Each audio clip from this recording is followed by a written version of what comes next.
Bwana Yesu asifiwe, mpenzi mtazamaji wangu wa Gospel Shine. Karibu sana katika chaneli yetu. Nipende kukusii tu kama bado hujasubscribe basi uweze kubonyeza alama subscribe, lakini pia alama ya kengele.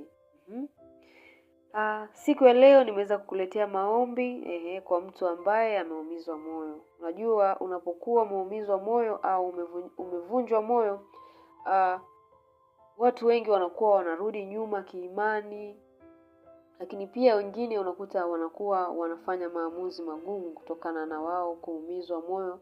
Na kwa hiyo unapokuwa unapitia changamoto hii ya kuumizwa moyo au ya kuvunjwa moyo, unatakiwa uombe maombi haya ili Mungu akusaidie uweze kurudi katika hali yako ya kawaida. Ombi la kwanza kabisa unatakiwa uombe neema ya kusamehe, lakini pia neema ya kuachilia. Unajua mtu anapokukosea inakuwa ni vigumu sana kuweza kusamehe. Unakuta wengine wameweza kuvunjwa moyo na watu wao wa karibu ambao waliweza kuamini kwa 100%. Kwa hiyo hii inakuwa ni vigumu kabisa kuachilia, kwa sababu tunakuwa watu wale tumeweza kuwaamini. Kwa hiyo tunachotakiwa ni kumwomba Mungu atupe neema ya kusamehe, lakini pia neema ya kuachilia. Lakini mara baada ya kusamehe basi tuweze kusahau kile ambacho kilitokea na maisha mengine yaweze kuendelea.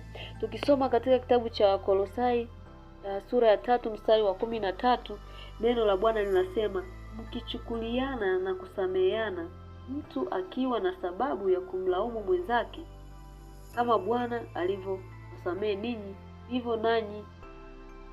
vivyo na ninyi. Umeona?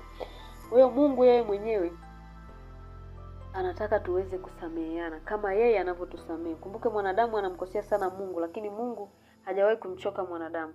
Kwa hiyo omba Mungu akupe neema ya kusamehe, lakini pia neema ya kuweza kuachilia kabisa.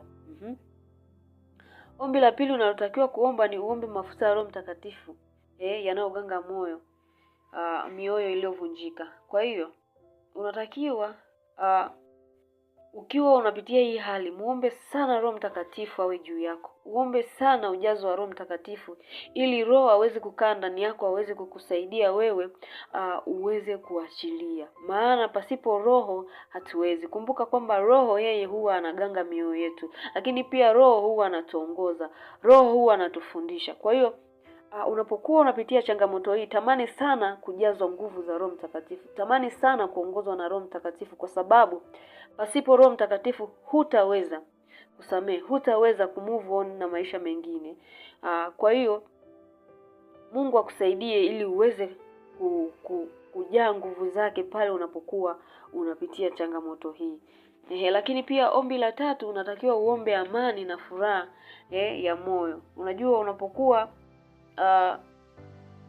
unapitia changamoto ya kuvunjwa moyo, unakuwa amani inapotea kabisa, lakini pia furaha inapotea kabisa. Kwa hiyo unachotakiwa ni kumwomba Mungu ile amani iweze kurejea, lakini pia amani furaha iweze kurejea. Tukisoma katika kitabu cha Wafilipi sura ya 4 mstari wa 7, neno la Bwana linasema, na amani ya Mungu ipitayo akili zote iwahifadhi mioyo yenu na nia zenu katika Kristo. Umeona? Kwa hiyo Mungu atusaidie sana pale tunapoumizwa tuweze kutafuta amani na watu wote.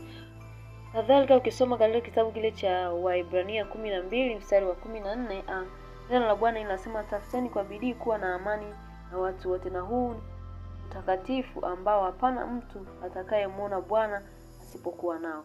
Umeona? Kwa hiyo neno la Mungu pia linatuasa tuweze kuwa na amani na watu wote. Kwa hiyo katika maombi yako unatakiwa uombe kuwa na amani na hata yule ambaye ameweza kukuumiza au kukuvunja moyo. Lakini pia ombi la 4 unalotakiwa kuomba mara baada ya kupitia hii hali, unatakiwa kuomba kwamba kule kuumia kule usikufanye wewe ukaacha yale maono uliokuwa nayo au ndoto ulizokuwa nazo. Umeona? Unajua kwa mfano ulikuwa unafanya biashara na mtu akaja labda akakutapeli au akakuibia, unajikuta unavunjika moyo au unakata tamaa kuendelea na kile kitu ambacho ulikuwa unakifanya. Kwa hiyo mimi ninachokuomba, unapokuwa unapitia hali hii, basi omba maombi haya kwamba Mungu nisaidie mimi nisiweze kurudi nyuma kwa hili ambalo ninalolipitia. Mungu yeye mwenyewe atafanya njia pale ambapo wewe unaona hapana njia. Pale ambapo unaona wewe umeshindwa, basi yeye ndipo anapoanzia. Tukisoma katika kile kitabu cha Wafilipi sura ya 3 mstari wa 13, neno la Bwana linasema, ndugu, sijidhani nafsi yangu kwamba nimekwisha kushika, ila natenda neno moja tu, nikiyasahau yaliyo nyuma, nikiyachuchumilia yaliyo mbele. Unaona? Katika neno hili hatutakiwi kuangalia mambo ya nyuma. Hatutakiwi kuangalia kwamba fulani aliniumiza, ila tunachotakiwa ni kuangalia wakati ujao, kuangalia mambo yajayo. Umeona?